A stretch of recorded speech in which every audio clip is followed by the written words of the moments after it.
We had two overtime games today. Lakers lost, Sixers lost against the Detroit Pistons, and a possible narrative shift in the MVP race. I know we've been saying Giannis all throughout, Yep. at least in the last 1 month or so, but today probably was a narrative shift for the rest of the world. We have so much to talk about, so let's get started. The Brooklyn Nets took on the Milwaukee Bucks, possible first round matchup.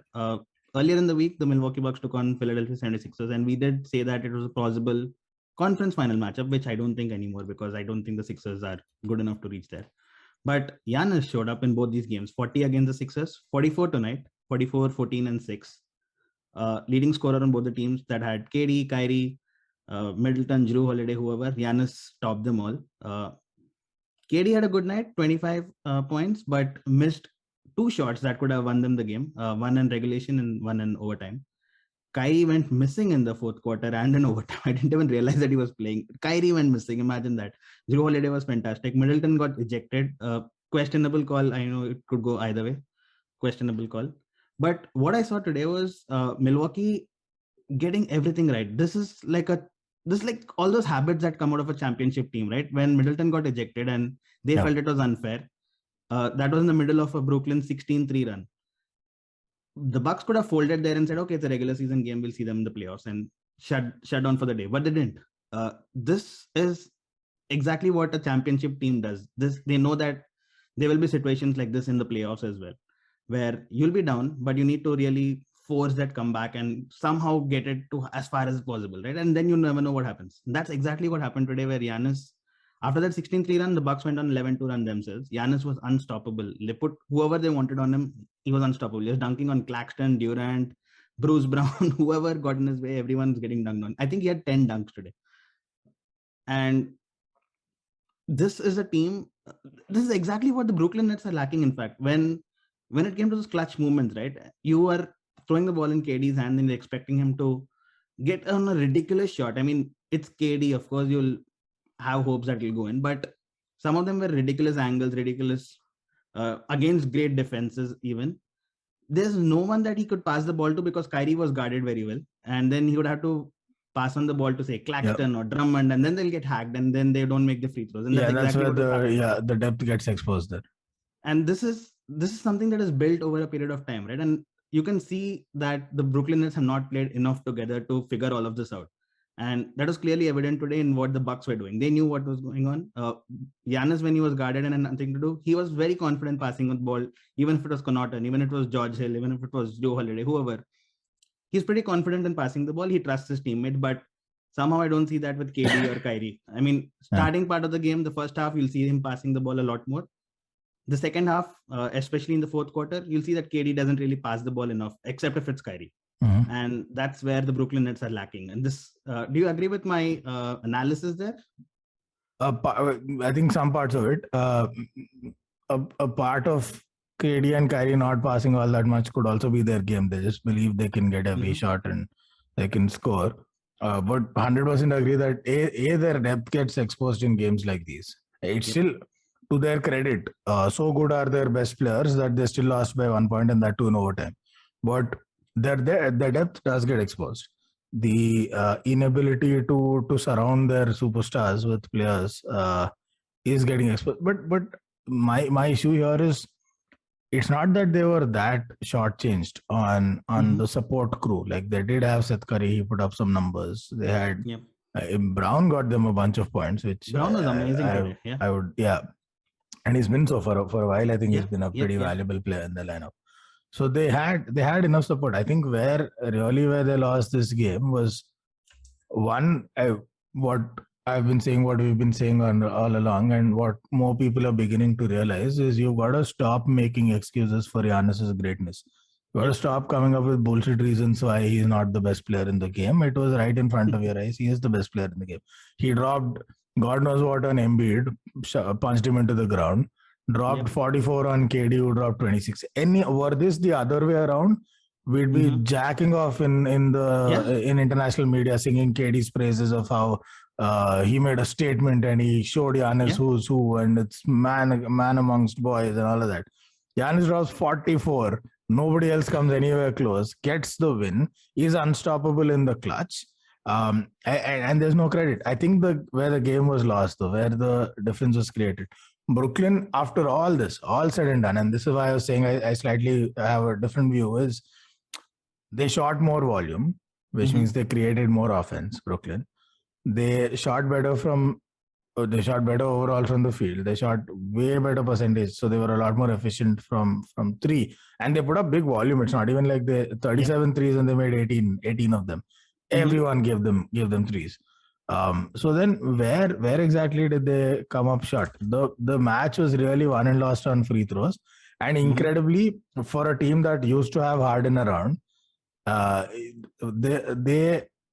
think they sent Milwaukee to the line for twice as many free throws as Brooklyn got in the game. Yeah. And Milwaukee hit almost all of them. That's where they lost the game. That's where they got the delta, because on the floor, they were superior to Milwaukee from three, mid-range, overall, everything.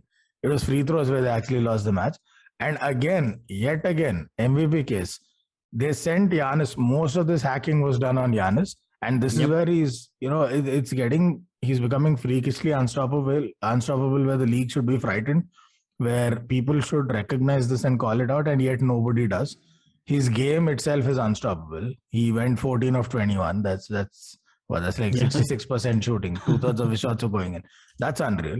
1 of 4 3-pointers, whatever. They live with this 3-point shooting. Drop 44. Oh, 1 second. 1 of 4. That one 3-pointer was a game tying 3-pointer. I know, and a step back, no less. That and the fact that how do you stop all this? You hack a Giannis. You either block his path to the rim. That's not happening anymore. Nobody is blocking his path. He's getting there because he has better footwork now. He has more post moves. Earlier, it was just I'll run in a linear line, and if you have people strong enough, you'll stop me. Now it's a little more finesse. There's more skill, so that's difficult. But I think the hack a Giannis formula still worked until the NBA Finals last season, where he put that to bed. And now it's just become a regular thing. They sent him to the line 19 times because that was the only way they could stop him. I don't even think they're hacking him anymore. I just think that he's unstoppable. No, it's just legit. It's defense where it's so much high contact play that there is a very good chance it'll turn into a foul.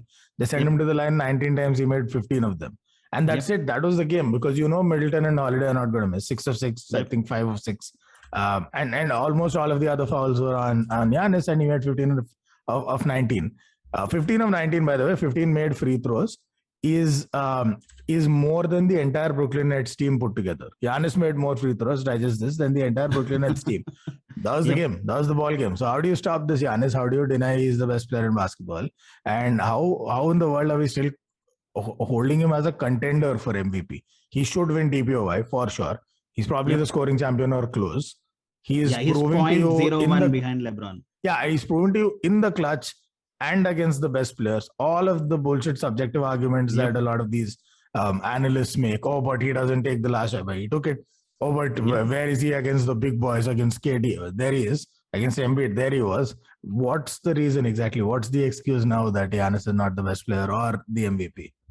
So is today the day that the narrative shifts, that you have a lot of bandwagoners climbing on? Because it was, Embiid lost against the Detroit Pistons. Yeah, he got 37. So what? Giannis got 44 against a better team. Embiid got 37 against a weaker team and lost. Yeah. And this stretch, in this stage of the league where you have an MVP race so closest it's been in years, you would want to put your case forward, right? You would put your best step forward. You would want to match the other MVP contenders. Jokic has been doing that game after game after game. Embiid, in a big game, like not a big game, but in a game that you have to make your case, he goes 37 and loses the game. And this is where I think Giannis really steps up. Big games, he never goes missing. You saw that earlier in the week against Philadelphia. You saw this today against the Brooklyn Nets. Never goes missing. What was the criticism of Giannis before? He wouldn't make free throws. He didn't have a jump shot. He has free throws now. He has jump shots where you are pretty confident that if he takes a jump shot, you can live with it. It's not a bad shot anymore. It's okay. He also has more post moves. Even if he stopped in his run to the basket, he can make you pay. Exactly. I'm totally with you on this. I don't think there's a contender even. I think Giannis has really leapfrogged Embiid and Jokic. And Jokic second, Embiid third still.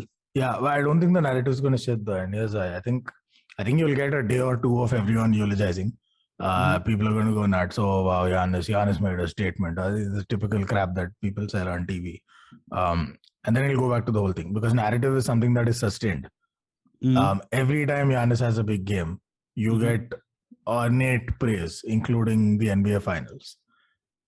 And then it goes back to the same old thing. So Giannis did that. Finals MVP, Bucks won. Yeah. Giannis got a ton of praise. 50 points in the series clinching game. You can't ignore that. So he got a ton of praise for that. What happened after that? Brooklyn Nets still started the season as the odds-on favorites. I don't think Giannis started as MVP favorite. Okay, maybe they thought regular season is going to sit back a little bit more because now he's gunning for the chip. Okay. But did that change when Giannis made it abundantly clear that he's the best? No, we were just overselling Embiid. To the point where, like, you go on Twitter now, kids are convinced Embiid's more dominant than Shaq. Every day I see these comments. I'm like, what is the one season he's fit and he plays a few games at the level that he should be expected to play, and we go nuts saying he's the greatest player of all time. He could be, but it has to be proven over a sustained period of time. He has talent, but a lot of people have talent. I don't know. I've not seen the narrative shift so far. I don't see it change. The second an American guy starts performing better, the whole country is going to go nuts. KD's better, but Kyrie's better, but everyone's better than Giannis. Giannis, Luka. Who's talking about Luka exactly also? He's been on fire second half of the season. Yeah, who's talking about him? He's third. He pulled that random ass squad to third place. Yep. Not a mention in the world. I don't know if it's an American, non-American thing. I don't know what it is, but they don't get their due. Absolutely. I know we've been focusing a lot on the top half of the Eastern Conference, but if you look at 8, 9, and 10, Hawks, Hornets, and the Nets, they have exactly identical records. And this is kind of problematic for the Nets because they play the Hawks over the weekend, and the Hornets have the tiebreaker against the Nets. Yep. So if the Nets lose to the Hawks over the weekend, they're going to be down in 9th, probably 10th spot. And that's not something you want, despite the strength, despite this run they put together, despite the strength of the squad. That 9-10 spot is tricky because down to one game, then you really want to wrap up that 8th spot, don't you? Yeah, this couldn't have come at a worse time, this defeat for them. But if you're saying this is not something you want to see, I'm seeing Lakers in the 11th spot. Or did they drop to 12? I don't know. Let me check. 11. Thank you, Lakers. Thank you, Kings, also, for being so terrible that the Lakers have almost no chance of dropping to 12th. Lakers should have been they should have won the West, first of all, or at least top 3. Let's say top 3. All right. Start of the season, power rankings, Nets were 1 and Lakers were 2. Yeah, so let's say top 3. The Golden State has a resurgence, but except they didn't. They dropped to 4th. Well, you should at least be better than Mavs, if not the Grizzlies. You should be better than the Grizzlies for the squad you have. True. But oops, you're in 11th place. So I can live with Brooklyn. We talk about Lakers, we don't write out the Lakers because what if AD comes back? There's always that what if element. Though, heart of hearts, we know it's so incredibly unlikely. It's just a mathematical opportunity. Never been done before, kind of a thing. Yeah, it's just a non-zero chance. That's about all it is. You can't definitively say it's 0, so you say it's a non-zero chance. With the Brooklyn Nets, it's been a lot of that case, and so they lost Harden. They said, "Oh, but we've gained Ben Simmons, so we don't need him to shoot. He'll defend." And I've made those points before, and which is true, but it's all theoretical. Just like with the Lakers, where if AD comes back, the reality is, looks like Ben Simmons is not going to play this season or deep into the playoffs. So they're not at least going to get that benefit going into the playoffs. And the other reality is, this is a squad that is again being put together. True. Just like at the start of last season, and we've seen what happens when teams don't develop a rhythm, they don't play together, however good the personnel. Nets should have beat the Bucks last season. It went to Game 7. It went to the last shot. Bucks just held their nerve better because they were a better team. That's it. That's all that separated them. And that was the Nets without Kyrie. Yep. But now it's Nets without Harden. It's a year more. Bucks are even more well set. They have even more of a stable squad. They've got Brook Lopez back, so they have all of the positions stuffed to the brim. The only big change is DiVincenzo, who didn't play anyway most of the he was injured. Throughout. So that's the same as squad. It's the defending champs. It's all of them. They didn't lose a damn. They didn't lose a squad player. They didn't lose a towel boy. It's all of them. One more season set. Giroud's that much better set into the offense. He's which is much a better problem. in offense. Yes, Yeah. exactly. He was terrible in the on offense Correct. last season. Correct, which is a problem. And the Nets should know. They saw him in Game 7. He was just as clutch as any of the Brooklyn players in Game 7 in that game. So it's an uphill climb for Nets. And this is, we're talking taking the chip.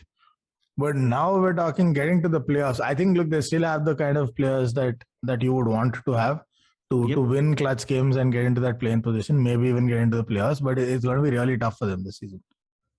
Absolutely. Do you see them dropping to 9 or 10 and then facing the Hawks or the Hornets for that in that one game matchup, which could go either way?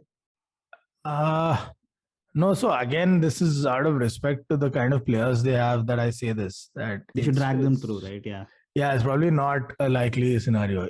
If they drop, well, God bless them. We've seen stranger things happen in basketball, but I don't think it's a likely scenario. So who are they? What are their next games? Right? They play the Hawks over the weekend, which is a must-win now. Yeah, and then they play the Rockets. But they play Rockets in New York. You're gonna assume they get those wins. Yep. And they also play Cleveland, which quite likely a win. Their only real challenge is they play at the Hawks once, right? But the other 4 games are PCC, like Rockets, Pacers for sure. Yeah. And then New York and Cleveland. So I don't know. It's highly unlikely. Even if Atlanta upsets them, I think it's still unlikely that they drop. Agreed. Okay. Saved by the schedule, huh? They have a super easy schedule going forward. True. What about the Philadelphia 76ers who've been, I mean, the narrative is that they've been losing on purpose to avoid the Brooklyn Nets. First of all, you don't even know if the Brooklyn Nets are going to make the playoffs like we just saw. At this point, do you want to avoid them? Like I said, teams like Brooklyn, better face them early rather than late after they've developed a head of steam. Right now, they're still finding their feet, sort of. The squad, the 2 superstars are always going to be legit. But the squad, better now than ever if you want to face the Nets. You see all these teams peaking at this moment, right? I mean, all the contenders that are peaking right now. You see the Phoenix Suns, they don't drop games anymore. The Milwaukee Bucks are on a run right now. The Celtics were really on a run before these last 2 games and Robert Williams got injured. These are teams that are contenders and are peaking. The Sixers, meanwhile, are not yet peaking. They lost to the Bucks earlier this week. They lost to the Detroit Pistons today. I mean, all said and done, you can't lose the Detroit Pistons unless you really want to, or you're really bad at it. Yeah. What do you have to make of the loss today? I mean, was it a deliberate attempt to lose? Was it just that Detroit are that much better than the Sixers today? Better than the Sixers today? Or the Sixers don't really have that squad that they could get upset by any team in the league on any given day? I have a wild theory. I think. Yeah, go on. Shoot. So my wild theory is Sixers have way too many temperamental players. Mm-hmm. Maybe a temperamental coach, I don't know, but definitely temperamental players where, like I said, it's a wild theory and it's a butterfly effect. Okay, so Embiid and Harden both are prone to the odd, let's call it the sulk game, where heart's not into it, don't feel like playing. Embiid is notorious for this, by the way. All his away games he sulks, and then home games he's a monster. We've seen this even in seasons prior to this, bubble season, last season, same thing. Then there's James Harden, who's the incredible sulk.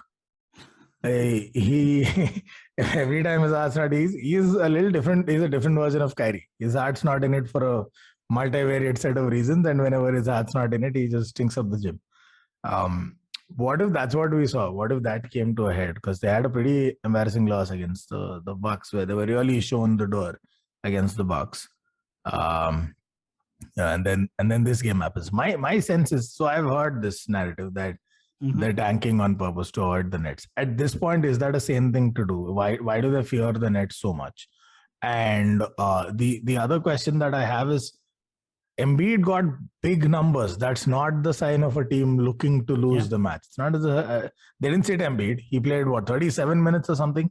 And this is a player who you get diminishing returns after a certain number of minutes in a game. And they played him 37 minutes. Harden, I think, played big minutes too. I'm trying to look up the stats here, but I think he played big minutes also. Let me see. He played 38 minutes. There you go. So their starters all played 35 minutes or over. Except with the exception of Tybal, everyone played 35 or over. Tobias Harris 36 minutes. Maxi played. So this isn't the makeup of a team trying to tank. Mhm. They got points across the board. They had big double digits for all their starters, again, except Thibault, who's doing his best Ben Simmons impression at this point, I believe. Why would we have to think that it's a tanking? They did all this and still were held to under 100. I saw a Detroit Pistons team that played well. I saw Cade Cunningham that's been on a tear for a while now. And so I don't know. I'm questioning this, and that's where the wild theory comes in. That Embiid had big numbers. They still lost the game. You look at James Harden. The only other assumption is, well, Harden didn't have a big game. Look at a lot of their wins. It's not necessary that both players just put up massive points for them to get wins. It's just that their bench was dead. Their bench was dead. I think they're outscored 38-9 or something like that. Yeah, but who do they play really? They played Danny Green for a while. They played whatever. Niang got them 3 points. DeAndre got them 2 points, and then Milton got them 3.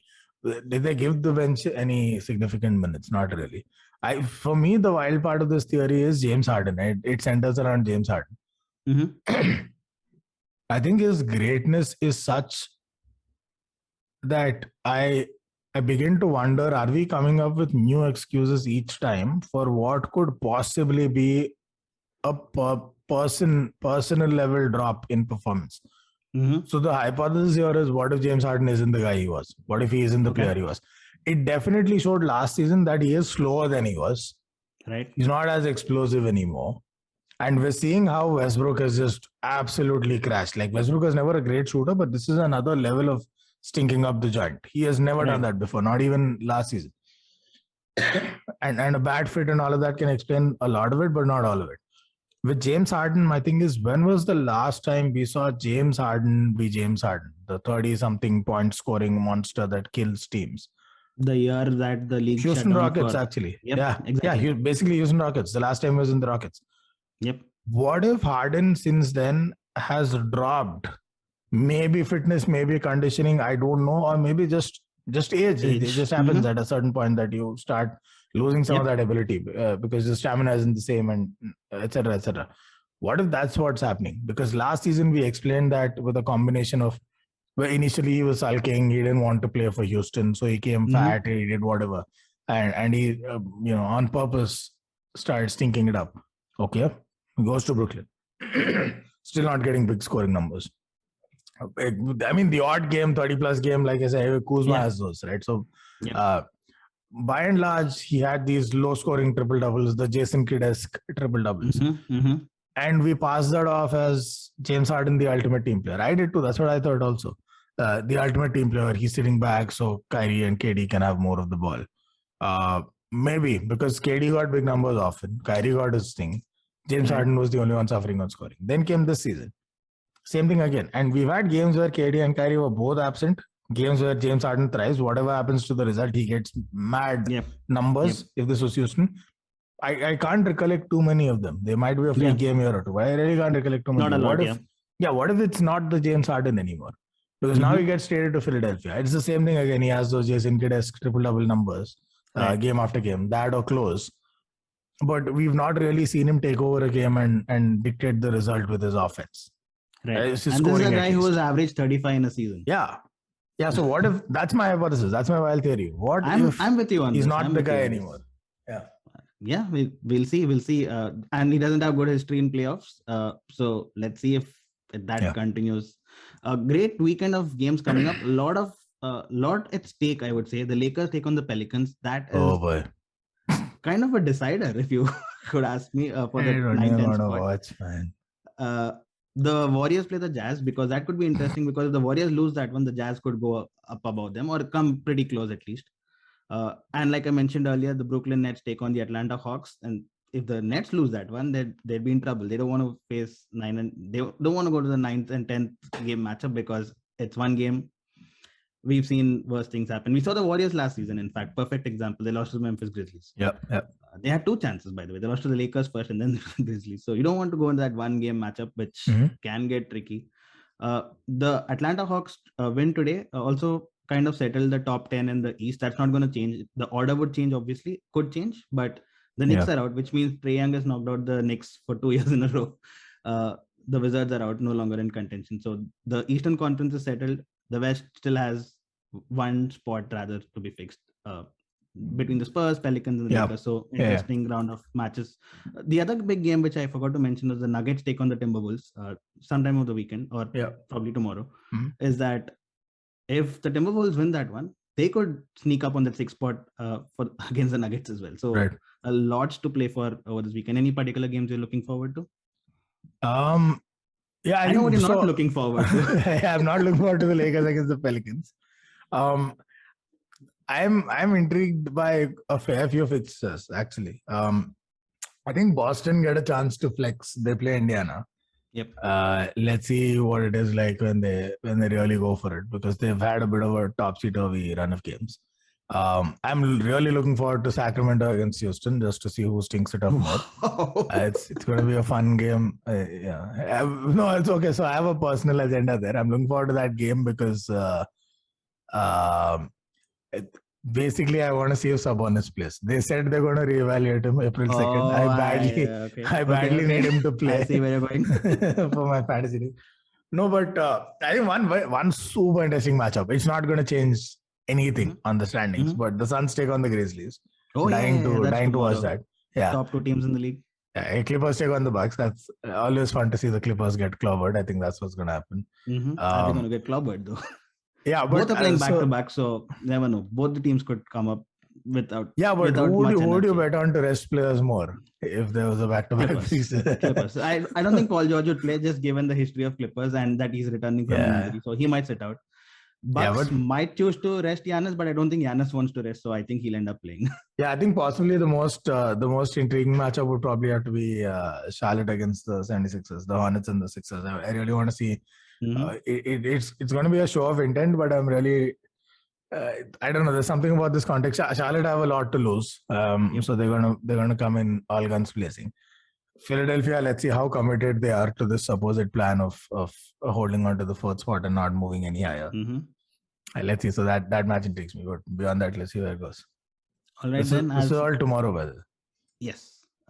Great fun talking to you as always. You have a good weekend, and I'm sure we'll be watching a lot of basketball over the weekend. See you. All right, man. Cheers, bye.